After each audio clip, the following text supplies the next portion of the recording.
anything unplugs, I'm killing myself. This, like, it's... I can't go on without you. Oh my god, you're a little guy. My little guy! And I have my candle. From where? Nora and Fergus mailed this to me. You don't know who they are, do you? I went through that water. I'm interrupting my own statement here to say that look at what happened to my cat. Oh my god. A real cat knocked this entire bookshelf over. And I came home I was feeling sad, for reasons we can discuss later. And I came home sobbing, and I walked into my room, and this bookshelf was on the floor, and a bunch of my porcelain cats were broken. That's really upsetting. Yeah, it was really not a good moment for me. There's anyway. something sticky on my thumbs. I don't know what it is, so I'm just gonna cross my legs this way. I mean, you can't see it. You look fine. Don't recline too much. Or I'll look tiny. There's not a whole lot of finagling I'm capable of at this moment. Okay.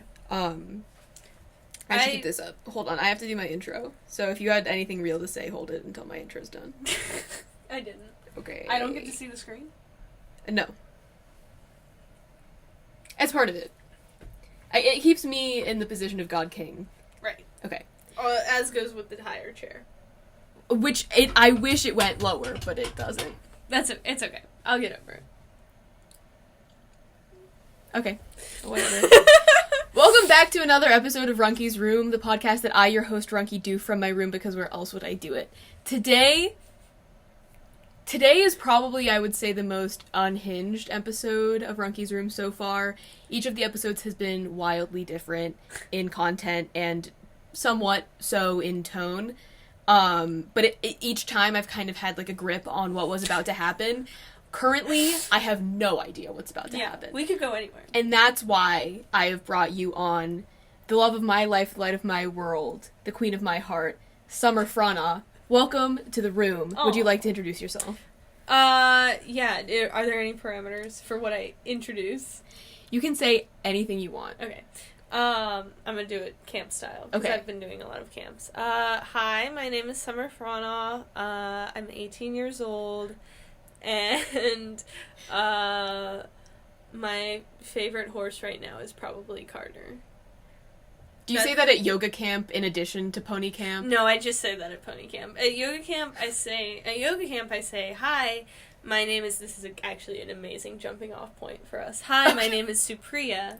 I'm 18 years old. And my favorite branch of yoga is Raja Yoga. We have a lot to unpack with what you just said. We do. So I'm going to unpack it. Yeah, I would first like to give context, that you, Summer, are a camp counselor, in both your equestrian life and in your spiritual life. Yeah, at camps that shall remain unnamed. Yeah, and probably untalked about for the sake of Yeah. everyone, really. But other than what I need to hear from you right now, which is that you have a special yoga name? Yeah, so the yoga camp is part of a broader, like, company. Uh-huh.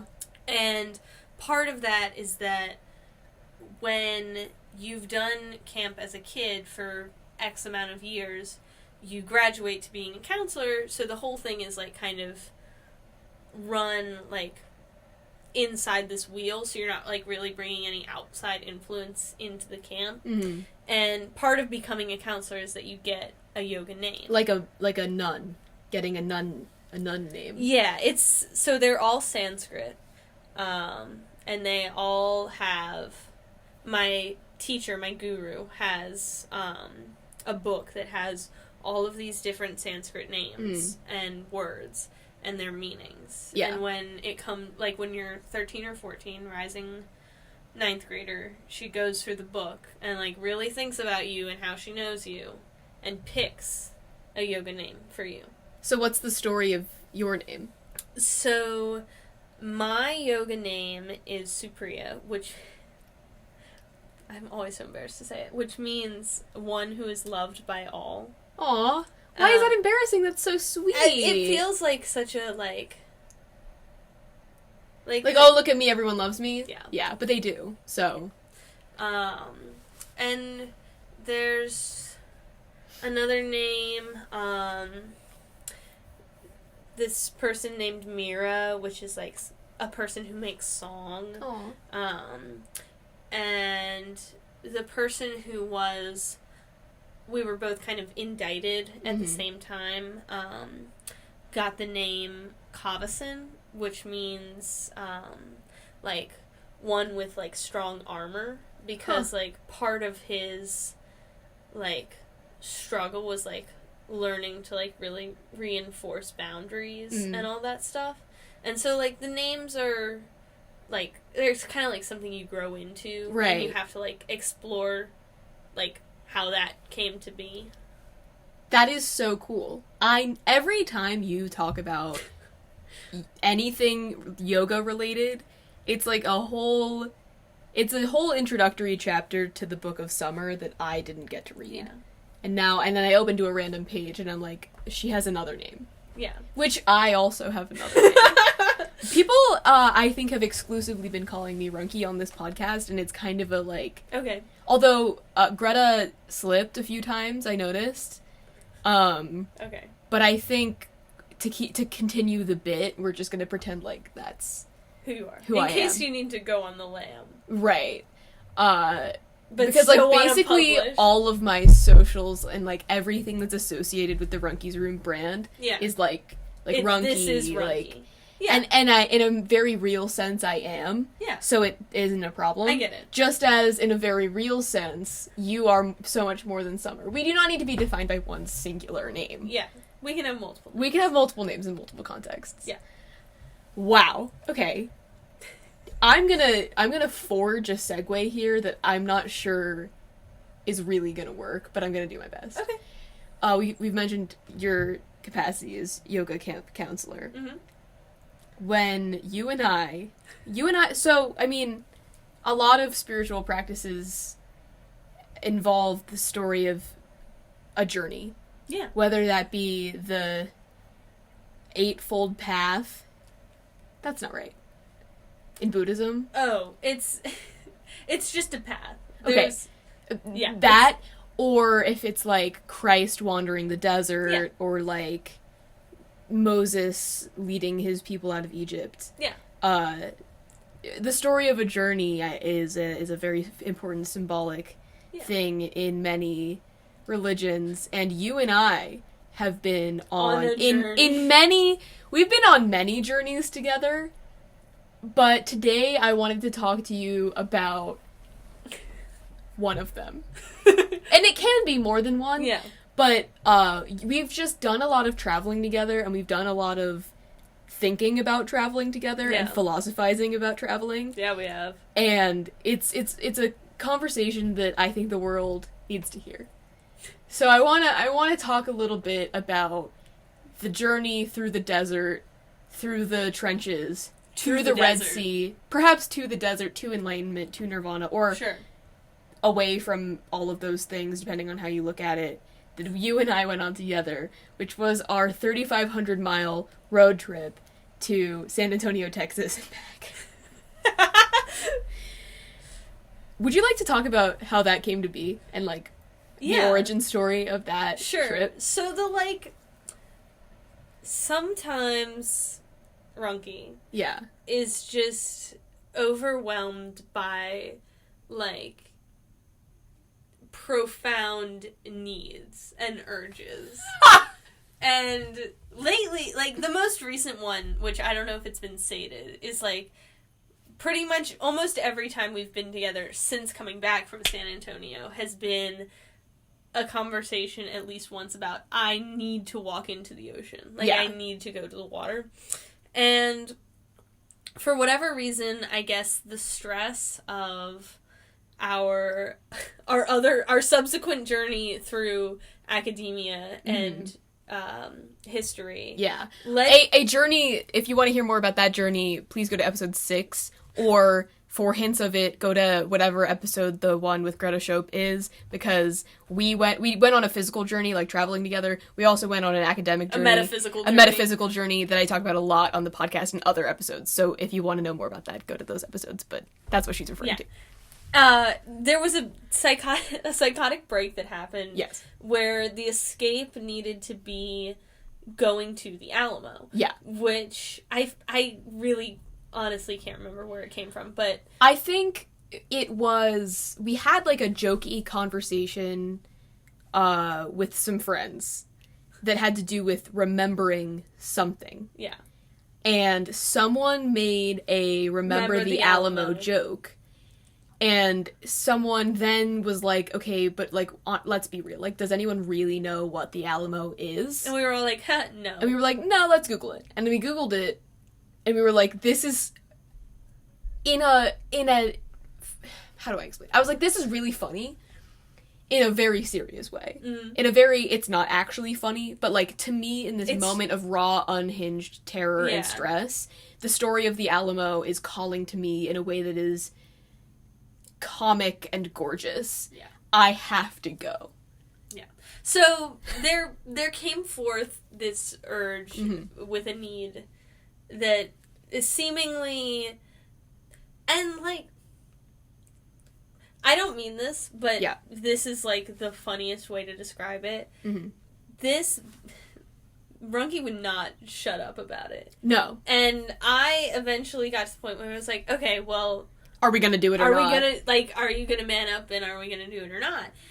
And I think the true origin of something tangible was Runky and I had to go to Target to get makeup supplies for a production that was being put on at our school, and while we were there, we were walking through the clothing section. Yes. And it was full of all of these, like, fun summer colors. And it was just, I could just see it, like, oh, this bikini, that would look so good in Western Texas. Yeah. Which we never went to. But I had a kind of vague understanding at the time of where exactly San Antonio was. Yeah. But I would be like, oh my god. Our Airbnb in San Antonio, me in this hat, I can see it. Yeah. And I think, to add on to your earlier point about the fact that I wouldn't shut the fuck up about it, part of that was that, like, when we were joking about how I, like, had this primal urge to visit the Alamo, I Googled then and there, like, how long of a drive it is. And I remember we were with some friends, and I remember being like, you could road trip that. Like, yeah. Because I think it actually is, like, we did it over several days, but I think it's actually, like, 24 hours. Right. If you drove straight through. So you literally could, like, you could really do it, like, so part of the, like, the jokey conversation we had about it included me being like, I'm serious. I'll go. This looks possible. And then, like, we have a friend who has a minivan, and I think he was like, we talked about a minivan somewhere in there, and I was like, I know that this is kind of a silly hypothetical. I'm serious. Yeah. And then because I had said I'm serious, and I think you were also like, I'll go. Yeah. But I meant it, and you didn't. So then we were at Target, and I guess there weren't any big tests coming up or something. And so I came back to the house, and we had pizza. We did. Look at us. And we came up here, and we went on the whiteboard, and I think at that point it kind of switched, where I was like, I'm serious. Like, we can plan this. Yeah. And the Runk was like, this looks hard. Yeah. Because once you start, like we drew a map of the East Coast, shape, basically. Yeah. And started being like, where should we spend nights? What major cities? And that was the point at which I was like, there's no way we're going to afford this. Yeah. And we almost didn't. But we're going to get to that part. So it did switch where you were like, no, in order to afford this, we can just go 24 hours without a hotel room. We can sleep in the car. And then I was like, okay, I don't know about that. Yeah. But we ended up making a doable plan. Quite the map. A very doable plan. Yeah. And it's this point where, like, when you're looking at a map, like, or even when you're just, like, conjuring, like, the major cities that float around kind of the South and the Deep South, it's this point of, like, you're kind of in this, like, that part of cleaning where, like, it gets worse before it gets better. And you're just, like, staring at all this, like, stuff and it, like, isn't organized. But once you, like, start connecting the dots, like, you can make something that's organized. You can make the ellipse that we made. Yeah. And then eventually drove. Yeah. But I think after conquering the, like, making the map dragon, the rough draft, it settled in that, like, we have to find places to stay and afford them. And I remember that night, we were, like, hounding for anything to sell, any job to get, like, there's, like, literally, it's out of frame, but we sat, I was sitting in this chair. And I was sitting and on the you floor. were on the floor. And we were looking at this whiteboard that's behind me. And we were like, what can we sell? And I had, next to every city was the, like, dollar amount that we thought we would be able to find a hotel for. Based upon our knowledge of the cities themselves. And a few, like, quick Google searches of hotels. And we spent less on most hotels in most cities. We ended up spending, and we spent more on activities. Yeah, than we anticipated. But I remember, like, there's a cart, like, that my light is like you would taped find to. at, like, Target. Like a little rolly cart. And Summer was like, you could sell that cart over there. Like, we were scraping. Yeah. I used to have a jar that sat right here. That every time I would spend cash and get change for it, I would put the change in the jar. And we ended up using that money. Yeah, and it was a lot of money. And I ended up, over the course of, like, 3 months, acquiring $600. Yeah. Now, $300 of those dollars were given to me by, like, family members or, like, as gifts. But $300 of those dollars were, like, I used to collect state quarters. I took my jar of state quarters to Coinstar at Kroger and got a $20 bill. I only had $20 worth of quarters. Like, that's so sad. 50 quarters. Yeah. 50 quarters is a lot when they're in a jar. You think that's like 200 quarters in there, but it's not. It's 50. It's like, oh, it's heavy. There's probably a lot of money in here, and then it's not a lot. There's also, like, this room has, like, a clothing rack, like you would see in, like, a I'm so drama kid. Like, in a costuming department. And we were like, how much of this can we cut? Yeah. And the answer was, like, 50%. Yeah. Like, it's kind of added up now. It's filling back up, but it was barren for a moment there. I sold, like, probably half the clothes I own. Yeah, you went through all of your clothes. Yeah. And this is important. This is an important detail. Greta and Bruce, if you're listening to this, I'm sorry. Because Greta and Bruce were also... It wasn't just us that wanted to go on this trip. Yeah, they wanted to go. It was gonna be everyone who's in episode 6. Our little unit. Our people. As the time got closer, it became clear that Bruce wouldn't be able to do it. Yeah. But Greta came. Greta was 100% a part of this. Yeah. It's just, like, for a long time, I think you and I were clinging to the dream in a way that she was more normal about. Yeah. So it seems like we were running the show, even though, like, there was a whole other person involved in this journey. Yeah. It was, I don't know how to explain it. I think we were just at this point where it made more sense for Greta to be, like, an investor rather than, like, a co-owner. Yeah. Boots on the ground. Right. Yeah. Because, I don't even know how to unpack that, because that's, like, that's as, like, simplified as I can get it. Yeah. But, there ended up being a lot of cooks in the kitchen, and we were so feral about this trip that, like, we kind of murdered the third cook in the kitchen and ended up making a meal. Yeah. There was also a lot of Alamo happened in this house, because we went through our clothes. Yes. We like, Summer brought, like, 5 trash bags of clothes, and we separated them so meticulously into piles, like, strategizing which clothes to put on top of the bag so they would get sold. Convince the employees at, like, thrift stores that were going through them to pay us more mind than maybe they would have otherwise. Yeah. Like, really making it happen. We Really had a big focused. slideshow. I had a big slideshow We that had a then big became yours. Yep. With like... Because for a long time it was The Alamo by Redacted. I mean, it's been said. And, no, but that's just funnier.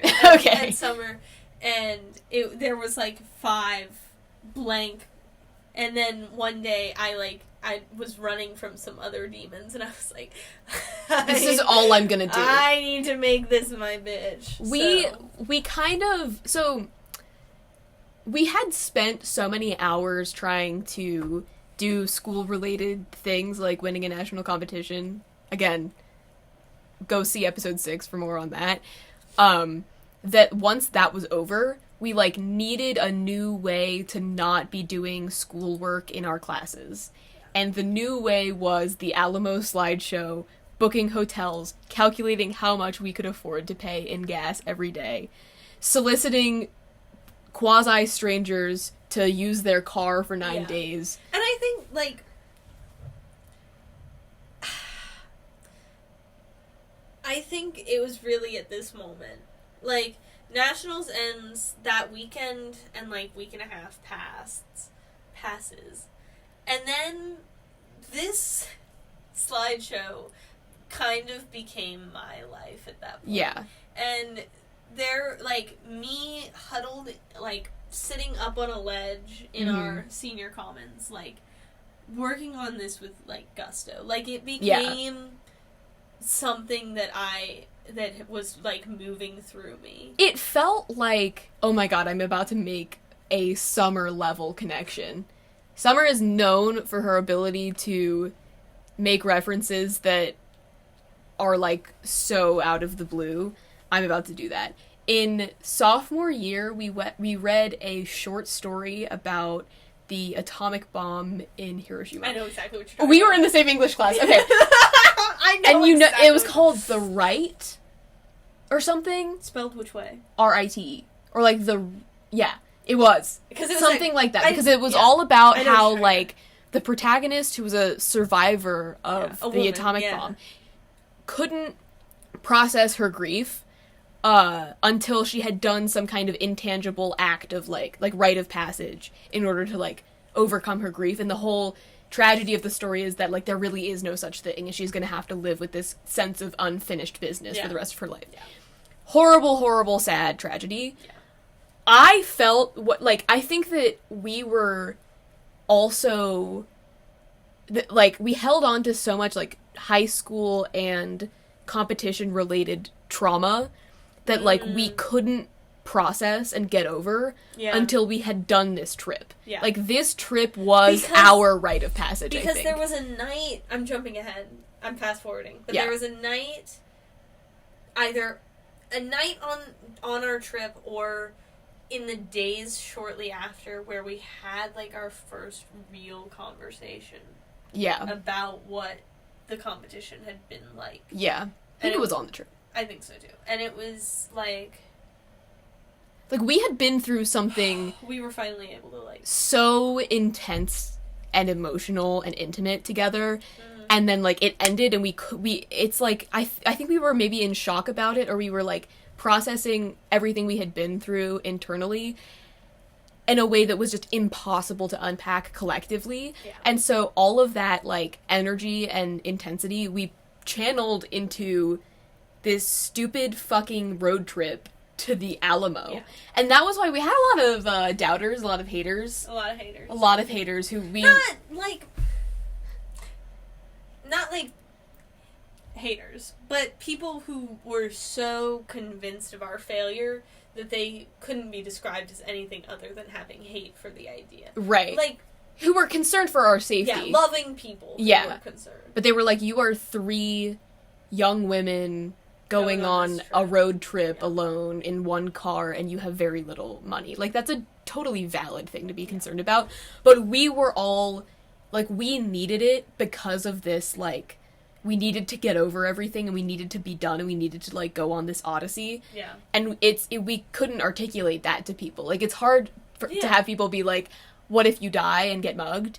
and to be like, no, we have to do it because I have to process my trauma. Like, we couldn't quite, like, have that conversation. I can say that now. So if they're listening to my podcast, that was really what it was about. Yeah. But I think it really did become something, like, the planning stages, to jump into another metaphor, or not a metaphor, but a connection. Paper Towns. Yeah. We talk about that all the time, and I love it. It's a book that I, like, love so much. And I never read, like, when I read it, I never read the, like, other parts of it. I explicitly read the road trip part of the story. But the girl, like, one of the things that she talks about that, like, she's really, like, very sad about, ultimately, is the fact that she loves planning these trips. And it makes her so happy to make these plans and prepare these crazy nights. And then, like, it happens and it's like this isn't this huge drop. Right. Like, this, like, coming down from a high. Yeah. Almost. And I think that was kind of what happened with We the People. We, like, it's like wanting, you got exactly what you wanted. And then, but for me, the high that I was chasing next was this slideshow. Yeah. And, I think in a more simple sense, like, we were used to spending every empty moment working on something. Yeah. It's just, for a whole year, that something was this competition, and then we won that competition, and then we were like, okay, spoilers. I've said it before. I have no meaning anymore. I have no purpose. Yeah. So now what do I do? And it ended up being this road trip that we went on. So to move us forward chronologically, we kind of got to a point, I think it was probably like early May, where the three of us had to kind of be like, is this possible? Yeah. Because if it is, we have to start booking hotels. And we decided that it was. And I think about a week or so passed. Like, a week or two passed where we were, like, kind of in limbo about whether or not it would happen. It wasn't entirely clear if it was going to happen. And then I got a little bit of graduation money, and Greta got a little bit of graduation money. And I think that kind of gave us the footing. We were like, we could, it's possible. So we booked the first few hotels. And it was kind of nerve-wracking at that point because I was actually, as soon as I got back from the Alamo, I was supposed to go on another trip, and I had, so complicated, someone else had taken Greta's spot on that trip, and I was paying Greta back the money for her spot. And so it was like I had two entities, like, kind of harbinging for my money. Yeah. And so it was very uncertain. Two entities harbinging for your money, no income. No income. But thankfully, I really wasn't expecting this, but the, like, graduation money really was significant. I remember, actually, so you had graduation money, but also your birthday was the day we graduated. And your birthday party was, like, right after we graduated, I think? Or before? I don't remember. It was right before. It was right before. That's right. And we sat together and opened all of your birthday cards. And, like, dollar bills, like, gathered. And we started counting. And I think that was the moment where we were like, oh my god, enough people gave you gift cards for, like, fast food. Yeah. This is a meal on the trip. Like, or, like, this can happen. This $20 bill, that's gas money on the trip. Like, this is, the money's in my hand now. And then it took a little bit for me, like, I think Greta was getting graduation money in the mail. Yeah, kind of steadily. So you both were, like, getting there. I was broke as hell. Like, I knew I could make it happen. Yeah. I had this jar, and I was afraid to count the money in the jar because it seemed like enough, but I was afraid of know. what would happen if it wasn't. Yeah. And then I graduated and I got, like, just enough money to make it happen. And it was, so what ended up happening, so we booked, Greta and I sat on the phone one night and we booked the hotels, and the Airbnbs. Part of, I'm gonna introduce this and come back to it later. Yeah. Part of the struggle with booking the hotels is that none of us are 21. Mm-hmm. And that's relevant later. Later. Keep that in mind for later. So everything we booked, there were a lot of, like, motels, Airbnbs, things that would allow 18-year-olds to check in. But we had to check that for, like, we had to call places beforehand and, like, really make sure. Foreshadowing. This comes back to bite us later in the story. And so there was to rewind metaphysically.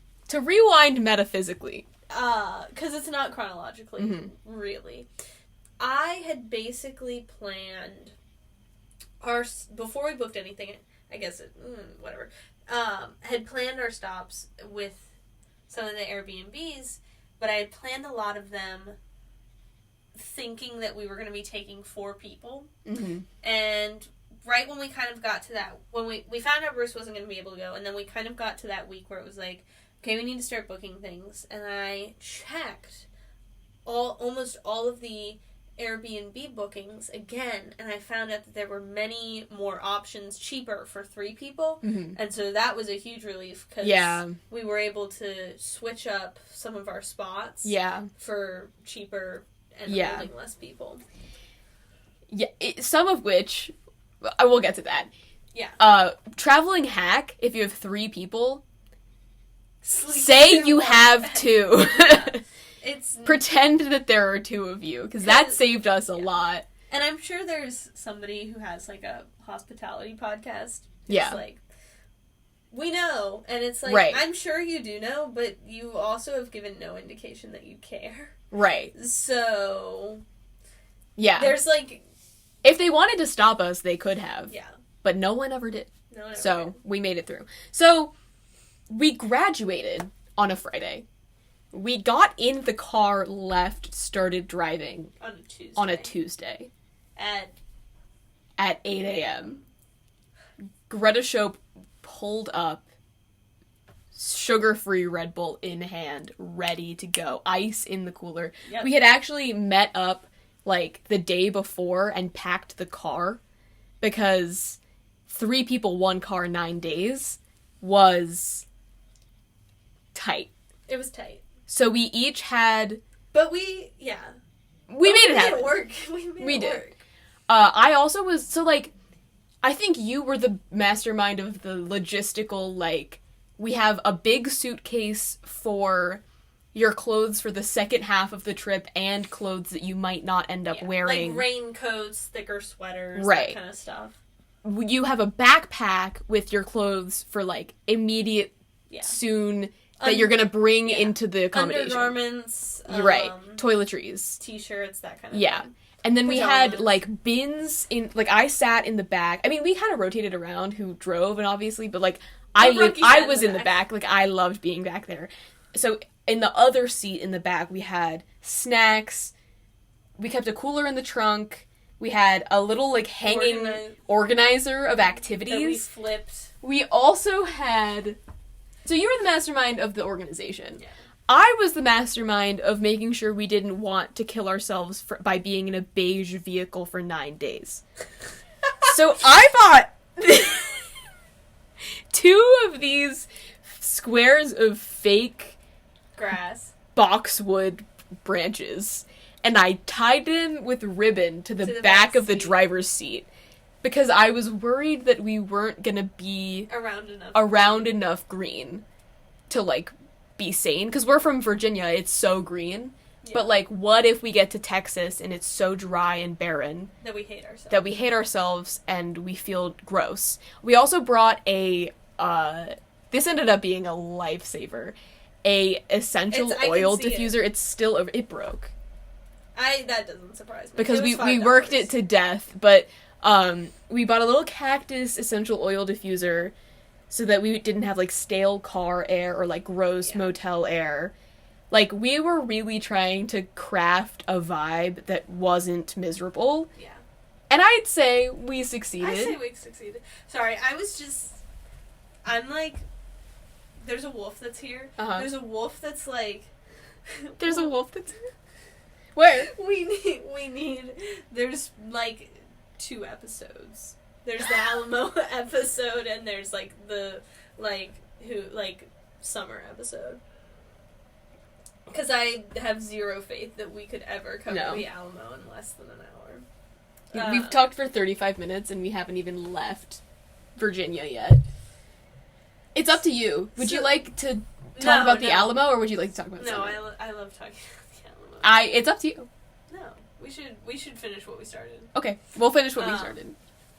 So we clearly managed to make it off the ground. Yeah. And we took off with all of our stuff kind of Tetrised inside of the car. Yeah. And I think the scariest moment was probably, we were at my birthday party. What an interesting sequence of events. We were at my birthday party waiting for the party to actually start. And we get a message from Greta being like, hey, something's wrong with the car. We have like T-minus 5 days until we go to the Alamo. Yeah. Greta Shope, hey guys, I think there's, like, I'm taking my car to the shop. Yeah, Something's I don't know wrong. if I'm going to be able to come to the party. I think, like, something's wrong with the car. And the car had been in this significant accident a couple months prior. And so I was worried, like, is it, like... Did it get hurt in the accident and then we didn't catch this problem with it? It's Yeah. been leaking, like, radioactive And piss. so both of us are together and we're like, what is going to happen because when Greta and I booked the hotels, it was way cheaper to book them non-refundable. Right. And so it's like, what are we going to do? How are we going to get a car that's big enough to, make us feel okay, but also, the gas mileage is good. And then we, like, kind of finished that moment and we're getting ready to go inside. Open my hand, phone slams down onto the concrete. And shatters. Just is totally destroyed beyond recognition. Yeah. So we had T-minus 5 days to get a car. A phone. And our life in order, and graduate high school. Yeah. And thankfully... And we did. Thankfully, it all worked out. It did. Movie magic happened. Like, we technically could we considered taking my car. Like, I have a car. We wouldn't have lived to tell the tale if we had to take my car. My bumper is duct taped on. One of my mirrors is duct taped on. My backseat lights don't turn off while the car is on.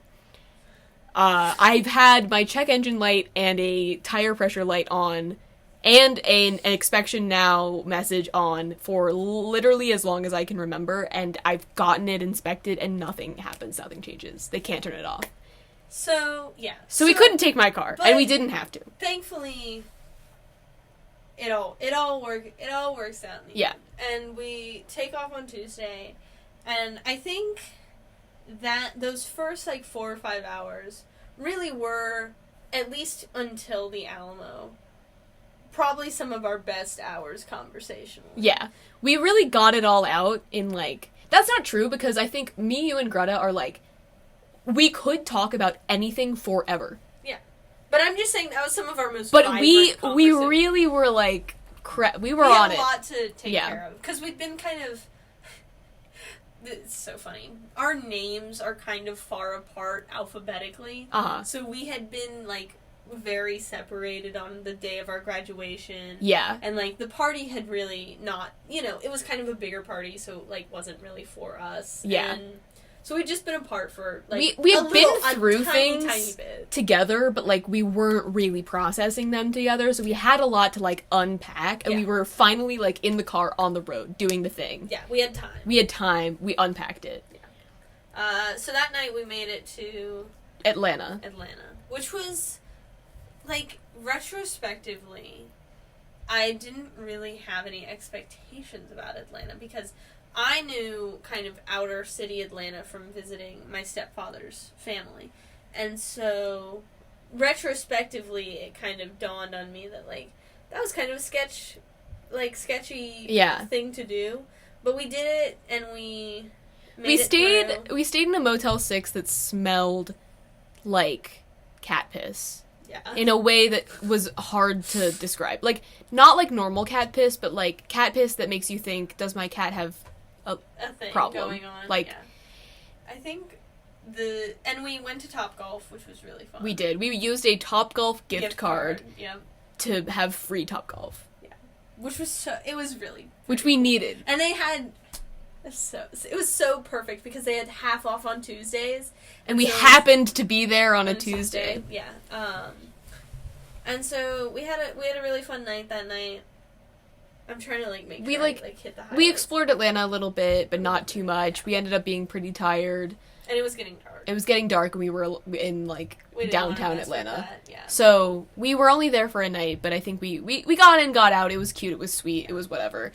Then I think we really eased into the meat of the trip and eased out of the meat of the trip. Yeah.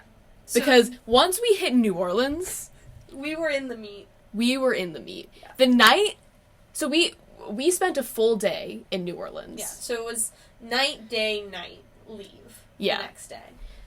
We drove through Alabama. We went to Montgomery. We did a walking tour of the Civil Rights Movement. We went to the Freedom Riders Museum. Sweet. It was awesome. We love Montgomery. It was really cool. Yeah. I had been there before. I go to New Orleans a lot, but neither of you had been there before. Mm-hmm. And we ended up spending way longer there than we expected. I just think that's a great city. We then we didn't really do anything in Mississippi, I don't think. We went to Buc-ee's. We went to Buc-ee's in Alabama. We ended up going to Buc-ee's a lot. Probably 4 times. 4 or 5 times. 4 or 5 times, at least. Yeah. I think we went almost once in every state we passed through subsequent to our first Buc-ee's trip. Yes. Except maybe Mississippi and Arkansas. We went to a Buc-ee's in Arkansas.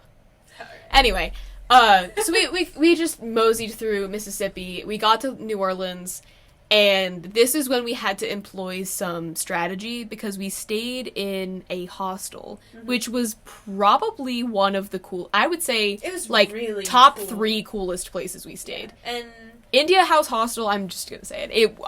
We love you. It was really good, and I'm so glad all of your employees were not quite with us. Not mentally, spiritually, emotionally with the program when we were there, because that was one of the accommodations where, we had said there are 2 of us. Yeah. So so many pieces. Everybody at the hostel had to be 18 plus, and you had to show your ID when you checked in. Not 18. I am now. I am 18 now. But at the time, yeah, I was not. So amazing. Beautiful. So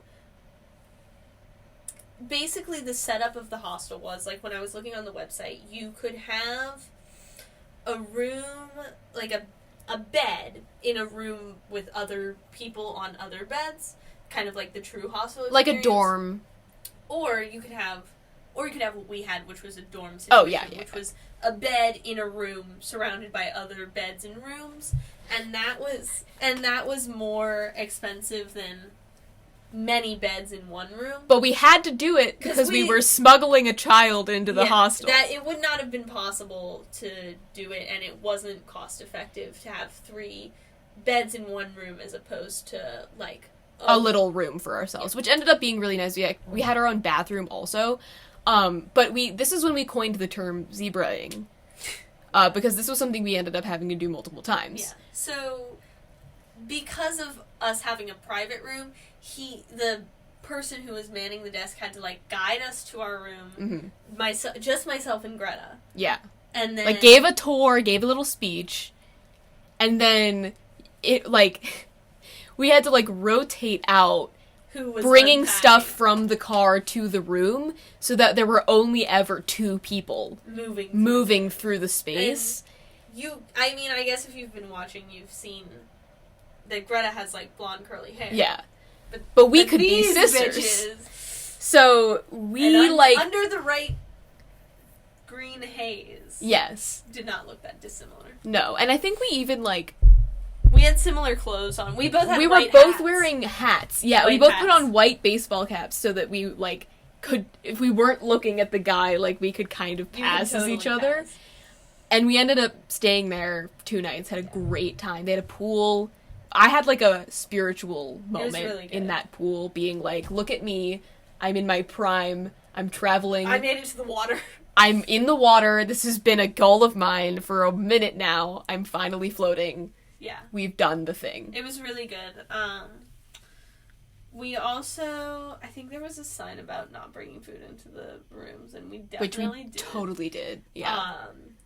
But yeah, and then the next day we had an adventure. We just did as much New Orleans stuff as possible, because we went had a to full day there. We went to a church. We went to Café du Monde. Oh my to god, church. I do want to say this. Like, we won't really get into it, but, like, I think we've been kind of giving the vibe that this was it was a fun, cool, silly little trip, but at the same time it was, like, an intense spiritual coming-of-age trip, and I think this moment, like, really emphasizes that, which is that we had woken up early to go to Café du Monde, like, such tourists, and then we were walking around the park nearby and looking at the Mississippi River, and we went into... Greta has a primal urge to go inside every church, or even every building, but mostly churches, that she sees that are cool architecturally, and there was a big, cool church there. So we went into the church, we were, like, walking around, and, like, I was being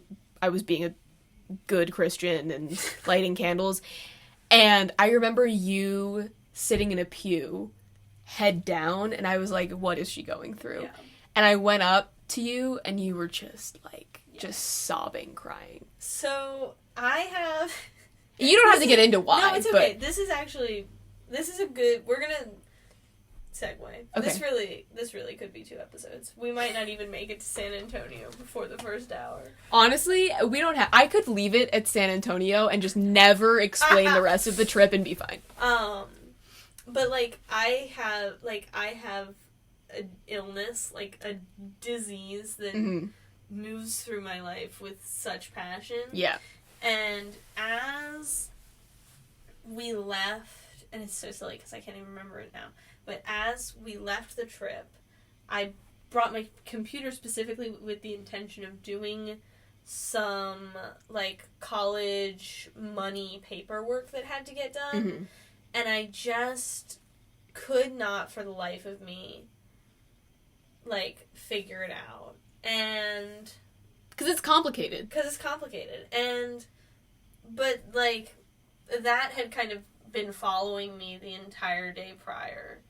And then... And you were just, like, I think I could tell that you were stressed about something, but that we were on the trip and you didn't want to bring it up. Yeah. And so I was, like, doing the most to find out what it was that was bothering you.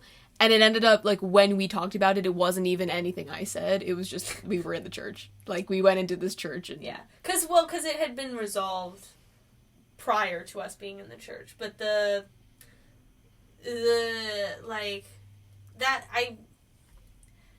but additionally, like, I guess for whatever reason, part of whatever is wrong with me is, like, a delayed processing time. Yeah. And, like, the first, literally, I think it was, like, the first full week we got back from DC, my dad and I kind of went through a series of, like, really traumatic losses in our family. Mm-hmm. And, obviously my boyfriend's family had been through some pretty traumatic stuff at the beginning of the year. And it, like, just being in, like, such... And, like, I don't even believe in, like, me personally have no, like, attachment to, like, churches and God and, like, all that kind of stuff. But, like, being in the, like, such a place of, like, community was, like, real, like... And I think also that, like, the night before you had opened up about the things you were stressed about, and Greta and I I think, really rallied for you. Yeah. And that was very emotional. Yeah, like, we had this, like, really intimate, like, I would die for you, and I'm gonna prove it by helping you through do this. Paperwork. I'm gonna help you do paperwork and make sure that you, like, get your shit done because I love you. And so that was a community moment, and then we were in, like, we're far away from home, and we're in this hostel, and so we're kind of, like, outside of ourselves. Yeah. But we're still okay, and we're not alone because we're with each other, and we love each other so much. And then the church is just, like, another reminder of the power of, like, community. Yeah. And I think for all of us. Yeah. Like, I had an everywhere you go, there you are moment in that church. Like, even before I saw that you were emotional. Yeah. Just being in a church. Like, because I don't have very strong connections to the church, but I definitely have some that are specifically New Orleans related. And being in a church in New Orleans just brought back so much stuff of, like, even though I've been on so many, like, odysseys, like, winning this competition and going to this school and learning different languages, like, it's like I'm trying to get away from myself. Mm-hmm. And yet, this is, like, I'm back in a fucking Catholic church in New Orleans again. Yeah. I'm always, you can't escape yourself. Yeah. And I remember standing there, looking at the Virgin Mary and being like, here I am again. Yeah. And I just have to embrace that you can't live apart from yourself. So I was processing that. Yeah. And then I go to find you. Greta had a full conversation with a priest. Like, talked about architecture. Like, I don't know. But I turn around, Greta's, like, up somewhere talking to a man in a robe. On a different mission Entirely. And then we had this moment where we all just sat in silence in a pew and just cried. Yeah. And it was beautiful. Stuff. It was powerful. That day was, like, the best day of the whole trip. Very meta. We got foot massages. That was when I got my palm read. Yep. Like, right after that. You got a tarot reading. If any of my listeners are soccer players from Colorado, hit me up, because according to the psychic we met in New Orleans, you are my soulmate. Just gonna put that out there. Open call. Yeah. Soccer players from Colorado. You don't have to be living in Colorado now. No, just, like, ever. If you're in a position where one day you might invite me to Colorado, like, that was the context with which we talked about it. She was like, your twin flame is going to invite you to Colorado. Yeah. We've just been assuming that means that they're from Colorado, but that's not necessarily true. But Anyway. We moved through the day. We made it work. We went to the World War II Museum. Yeah. We went back. We did a little swim. A part of the World War II Museum. We spent so long in one part of the World War II Museum. Because we were following our guy. Yeah. Like, we were committed to the museum's bit with the little dog tag that, like, shows you your guy. We're academics. We're nerds. Like, we were so into it that, like, we couldn't possibly have covered the It's a great museum and it's big. We couldn't have done the whole thing. But I need to fast forward here because I need to talk about that night. Because that was the most magical night of the entire trip. Someone in our hostel was in a band that was going to be playing live music at a restaurant. So we went to that restaurant for dinner, but we were there too early and, like, missed the live music. But we were near, and it was not the vibe. Like, loved that place. My food was good. No one else's food was good. Yeah. We just needed to be gone. So we happened to be a couple blocks from Frenchman Street, which, if you know New Orleans, party city. So we walked to Frenchman Street to try and find, like, a jazz bar, like, somewhere to go. And we're kind of moving through it, and it's like, each one we poke our head into, it's, like, not quite the vibe. Right. And, like, it's a little too old, or it's, like, a little too, like, freaky and like, or too dark. Like, it just, nothing was really hitting, or like there was a bouncer outside and we're all 18, so I was 17, so like we weren't gonna get in. And then we see this place. I'm doxing it. Bamboula's on Frenchman Street in New Orleans. If you're anywhere near New Orleans, go to Bamboula's. I love it there. It's just, I wish we had spent more time, like, in it as a restaurant. Yeah. Because they had their menu outside, and we saw that they had bread pudding, and we were like, done deal, let's go. Yeah. It's kind of like, for someone from Richmond, it's almost, can I was gonna say. in its, style and, like, design. Because it's like this warm 20s French vibe. Yeah, but it's much more, it's more open, and it's much more lively. Yes. Yeah. And there was a band. I'm, like, getting emotional talking. This is such a big deal to me. There was a band preparing. It was 3 guys on this tiny little stage. And they had a Clark banner. Kent and Clark Kent, too, and Thor. They're all wearing... 3 of the most beautiful people gorgeous, I've ever seen. Stunning. Just like, chiseled, like... ripped, every part of their body was youthful, energetic men. And it was like, in another world, we were all 25 and like each one was like like meant for one of us. Yeah. That was not what happened. No.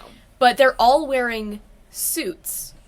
Not your average black tie suit. Like cool, like brown, green, couple buttons unbuttoned, like very classy, jazzy suits. Yeah.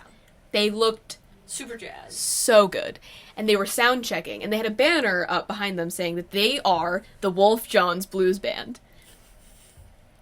And so we order our bread pudding, Greta orders a mocktail, you order a Shirley Temple. One Always. of the best Shirley Temples I've ever had. It was a really good Shirley Temple. It was very good. We're sitting at the bar, the place starts filling up. And then Wolf... No, I can't say that. The Wolf John's Blues Band begins. And it's incredible. They have a lead singer who... Like, when I said Clark Kent... Like we're not kidding. And Clark Kent. Like, he's... Like, look him up. Like... You'll see it. You'll see it. Like, he's just rocking... Like, becoming sweaty...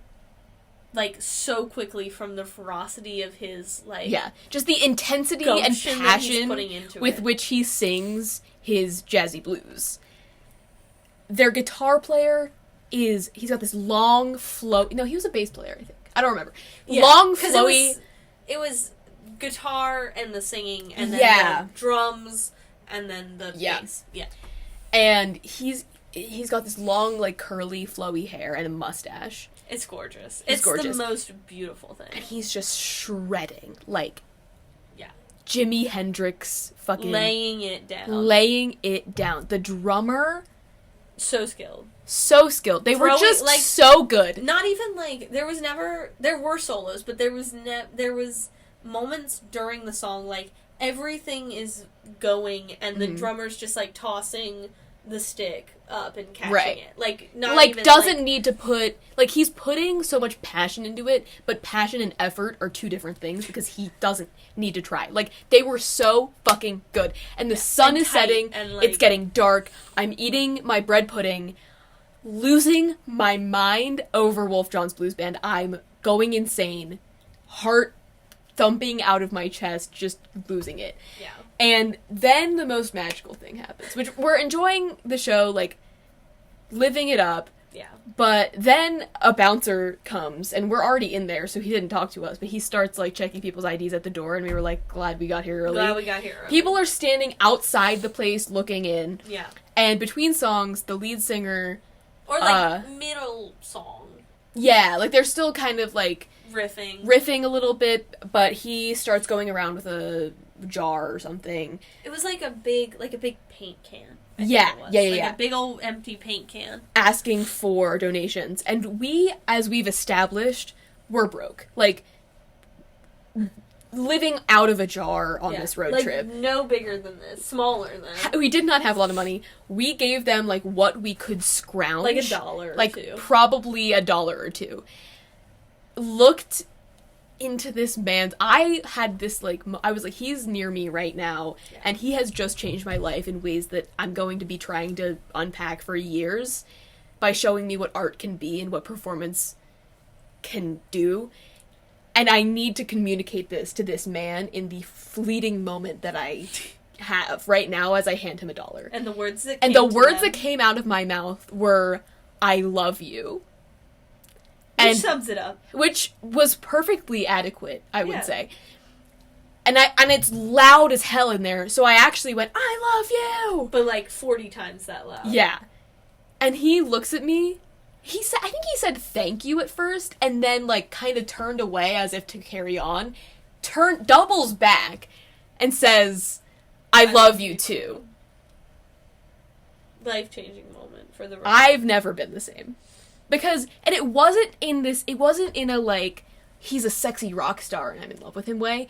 Like, it was in another life, it was a sure. different love. But that wasn't what I was saying, and I think that he totally got it. Yeah. Like, he understood what I was going for there. I think also, partially, I looked crazy. Like, I was wearing... We've been out all day. Yeah. And we had, like, gotten ready for this night. I was wearing a hot pink bikini with a halter top over it, and, like, pink shorts, and, like, these cowgirl boot earrings that you have, and, like, bunch of like, I just looked like I was just raw and vibrant and living, and I think the way I said it, like, really communicated, like, the message. Like, we're just alive together, and that's so beautiful. I love you. And he said it back, and I, that night, followed him on Instagram, and he liked one of my posts. Yeah. And his name.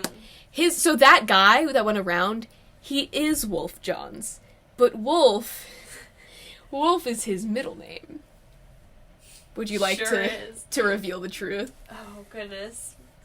I feel like it's almost a crime. Yeah, his first name, or his full name, was Pennsylvania Wolf Johns. And he has, like, 400 followers on Instagram.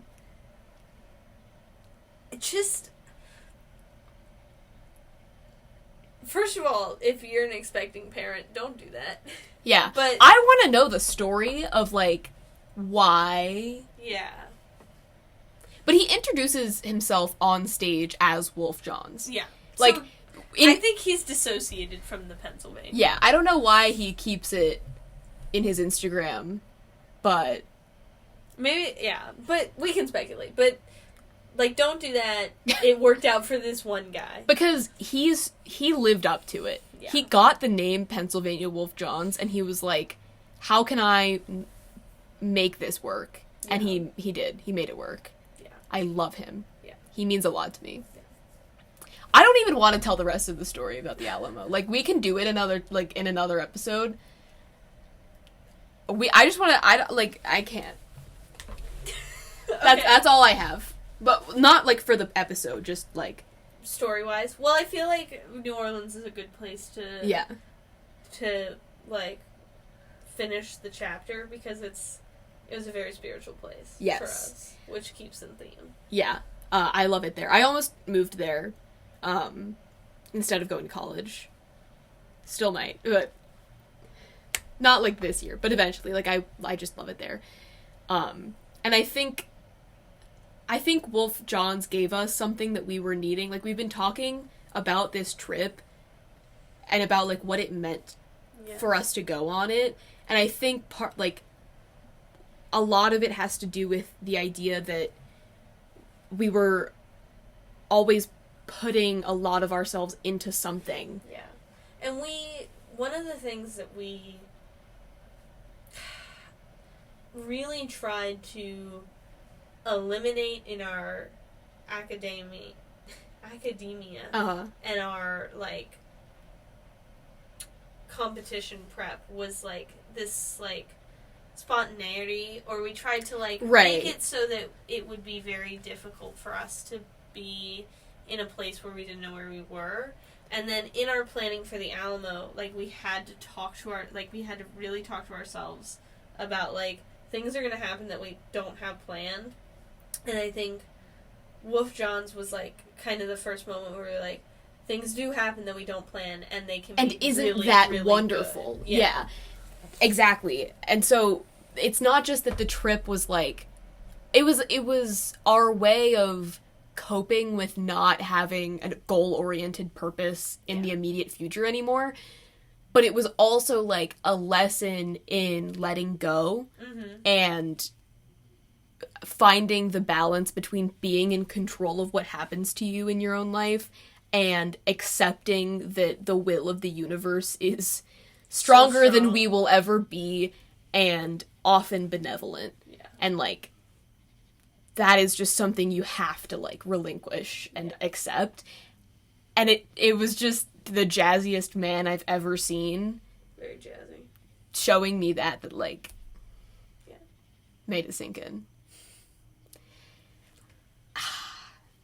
What a man. Have I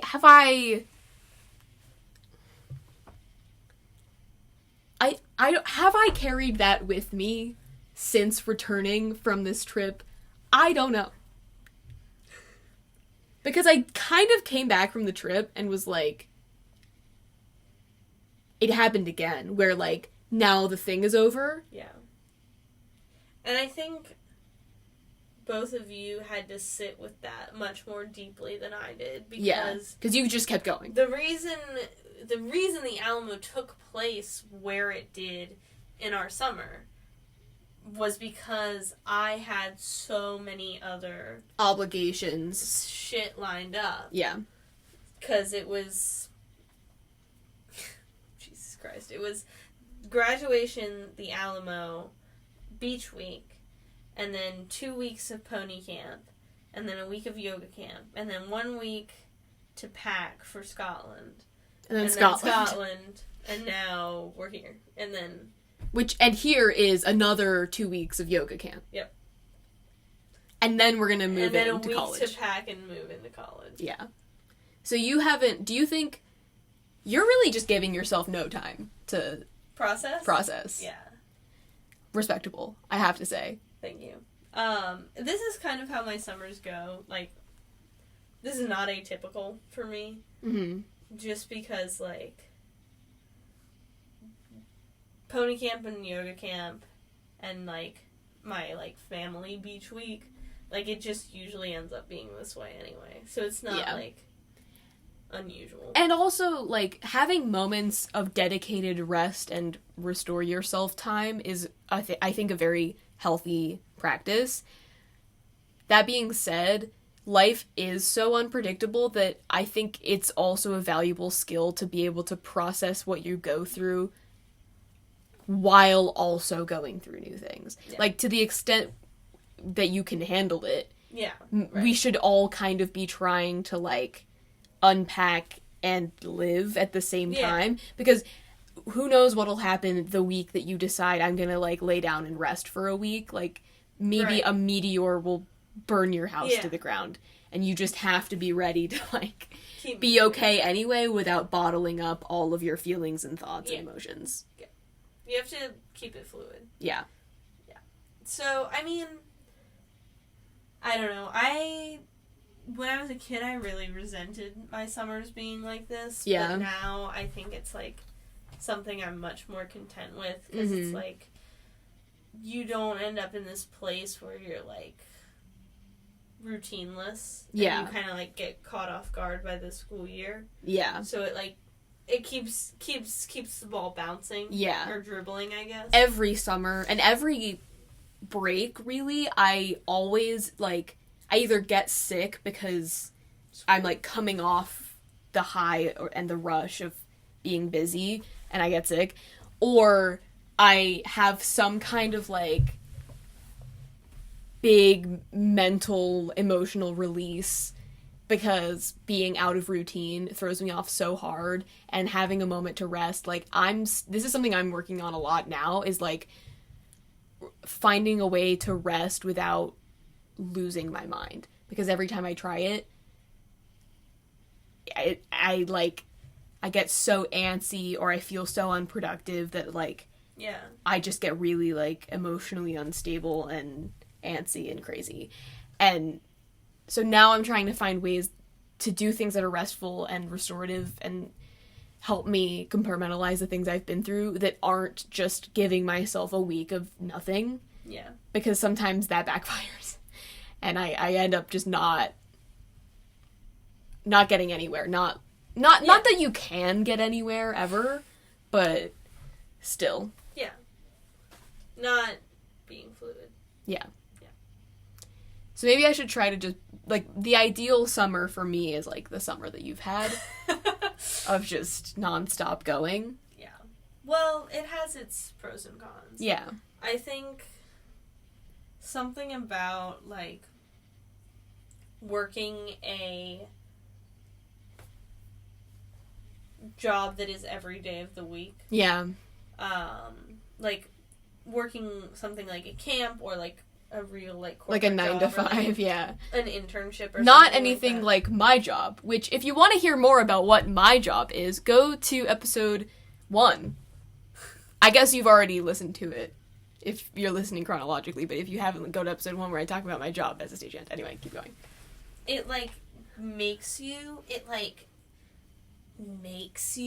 so, like, freaking grateful for your weekends and, like, your nights alone that, like, you use them, you know? Mm-hmm. Like... maximize your time. Yeah. And it, like, the first week of camp that I did, I was also house-sitting for my mom, who was away. And I, like, found so much peace in, like, being able to go home, and I was, like, able to be so restful. Yeah. And it, like, it like, kills you, but it, like, will in a put good you way. In a position to, like, really appreciate the time that you get back. Yeah. Which I think can be, like, harder to visualize in a job that's more sporadic. Yes. Where it's, like... especially when I don't know what, like... I don't have a scheduled out work life for the next month. Like, I have the gigs that I have are, like, I know what they are maybe a week or two in advance. Yeah. And yet I can I got a I got a text last night being like, do you want to do a job tomorrow? Yeah.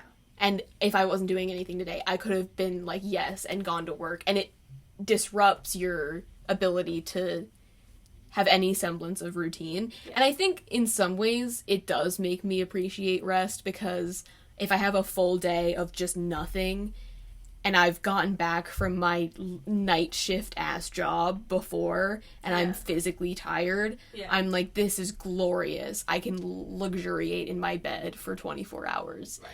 But anything beyond that, it's not the 24 hours is a purposeful response to my work, which is a productive activity. Yeah. But if I just have 24 hours with nothing and there wasn't, like, a reason to be resting, then I have a hard time accepting that, even though the reason to rest is always just that you should. So, yeah. And it also puts you in a spot where, like, you can't plan, you can't know when you're going to have an opportunity to rest. Yeah. And it, like, kind of puts you in this spot where, like, you're not prepared for the, like, next week because you don't know what it's going to be. Yeah. And you, like, I think that can be hard for our brains to deal with. Yeah. Like, having to, like, because that's one thing that's really hard for me is, like, if I'm getting ready in the morning and, like, I don't necessarily know what the day is going to be like, it makes it, like, hard to get ready. And I think the same way, like, it makes it hard for our brains to get ready for a week that we can't anticipate beforehand. Absolutely. But that life of mine is ending very soon. Yeah. All of our lives are about to change very drastically. Like, the transition between school and not school, school and college, school and work and break, and, like, these, like, big things where it's, like, you do it for a chunk of time and then you're done for a chunk of time. I think it's brutal. I gotta say, I love summer vacation, but, like, fuck. It's hard. It's hard. It can be hard to, especially at our age And I think it wasn't this way for me when I was, like, 16, 17, but it can be, where, like, you have to self-manage. Yeah. And, like, make your own decisions about what to do with your time. Yeah. That's hard. It is. Especially when you don't have a fully developed prefrontal cortex yet. Yeah. Well, we're gonna figure it out. We got, like... A big gazillion summers left, right? We do. Praying. Unless something terrible happens, but... Yeah. I can't be a teacher. This is so random. Uh-huh. I don't know if I ever told you this. There's actually a medium chance that I have, because our ships have crossed so many times in the night. I used to have this really visceral, like, knowledge. Like, it wasn't like a premonition. It was, like, knowledge that I had in my brain that I was not going to live past 16. And What? Fully, like, I believed with pretty much everything, more or less everything I had in me, that I was gonna die when I was 16. And I remember, like, the 2 weeks leading up to my 17th birthday, I was, like, so scared, because I thought something bad was gonna happen. Yeah. Whoa! When did you conceive of this? Like, since time immemorial, or was there, like... Oh, well, there was this person in my elementary school who, told it to me. What?! She read my poem, and she told me. And she told me a lot of other stuff, too, and I don't remember any of it, and I didn't believe any of it. All that mattered was that you were gonna die when you were 16. And it stuck with me, and I didn't even, like, believe it because she said it. It was like she was putting in a puzzle piece, you know? Right. She was confirming something you maybe already knew. Even if it was subconscious. Yeah. And so probably from the time I was about 8 to the day I turned 17. Yeah. You have never told me that before. Oh my god. Yeah. Oh my god. So I sometimes feel that way with premonitions that I conceive of, where I'm like I think I've said this before to you all the time, and I'm sure I will forever, about, like, sometimes people around me will be nervous about things, like, people will be like, but what if we don't win We the People Nationals? And I was like, I see what's going to happen. Yeah. Like, sometimes I'll be like, I just know what's going to happen. Yeah. And I usually am, right?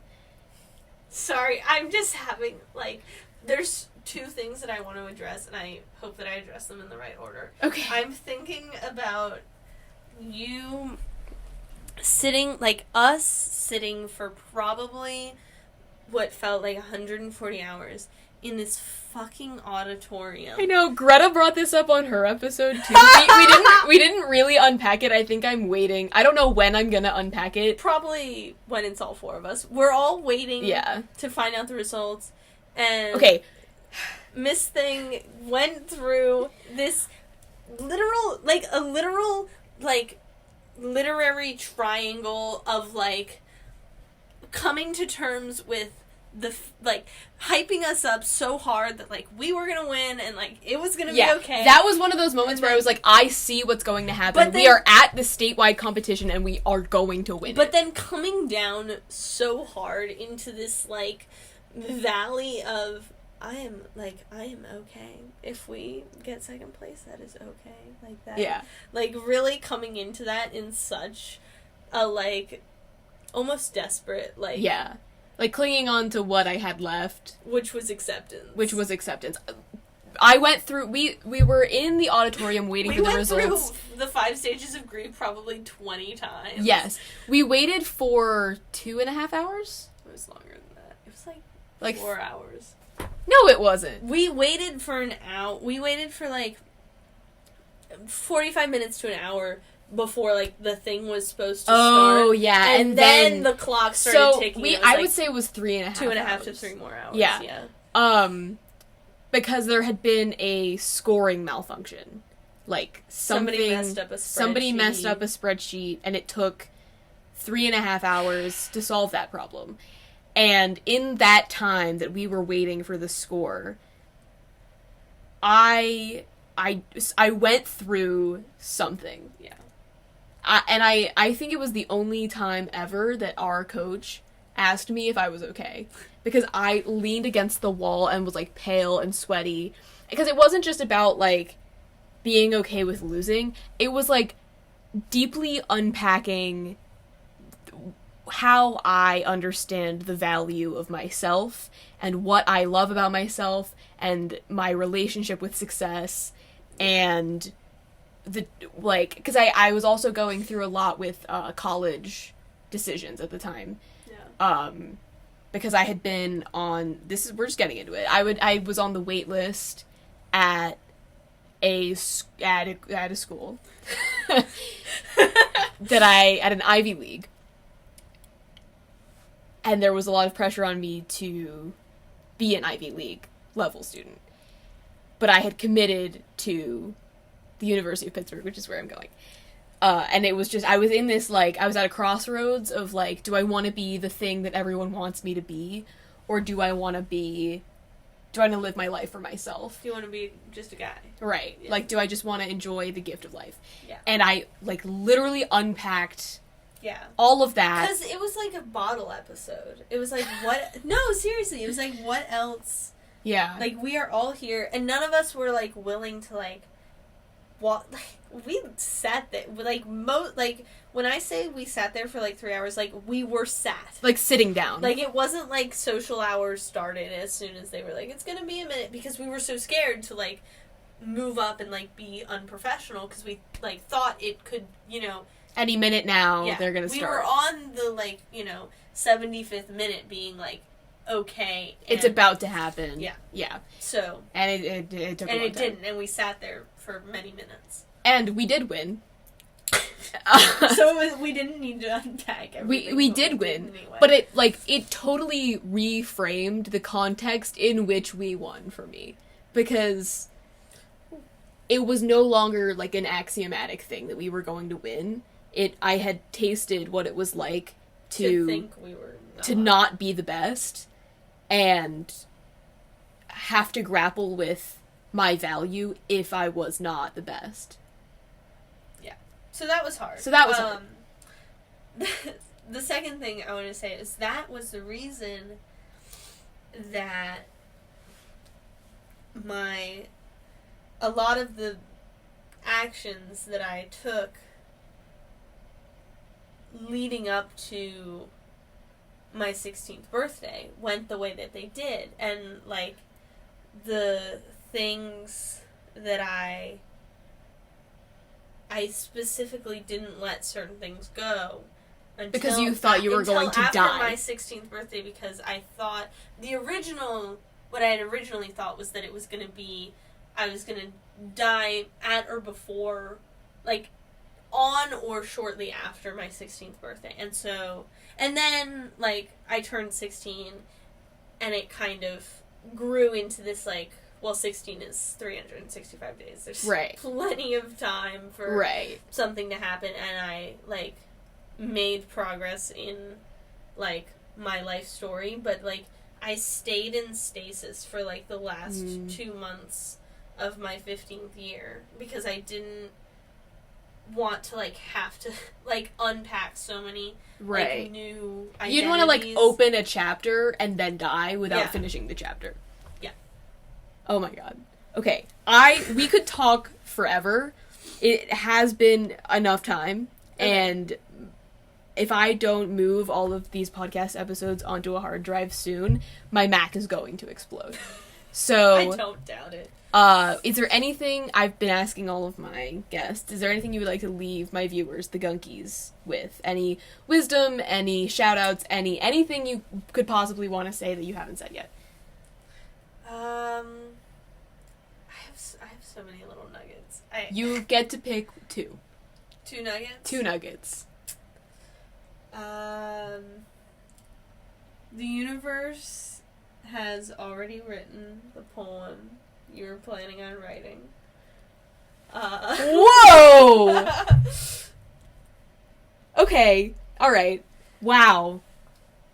And, yeah. if I had one piece of poetry that I could recommend to everybody, it would be If by Rudyard Kipling. It's, like, one of my favorite poems of all Recommending time. a Rudyard Kipling poem is a cancelable offense, but I'm accepting it. It's, if you so choose to look at it through the lens of, like, 19th century manhood, it's not so fun. But if you take it as... If you pretend like anyone else wrote it. If you take it as your battle cry, and as your, like, call, is your, like, hawk scream into the universe, like, it is so powerful in that way.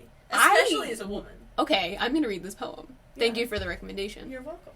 Oh my god, Summer. This has been a transcendental, probably the most deep, most philosophical episode of the podcast so far. Happy to be here. So I'm really giving the listeners a taste of everything on Planet Runky. It's been wonderful. You will be back. I will. For a second Very time. soon. And, of course, inevitably, a third time if there come a season 2. But thank you for being here. It's been a pleasure. Oh, thank you too. Oh, I love okay. you. Thank you also for being here, whoever you are. I will see you next time. Bye! Oh, fuck.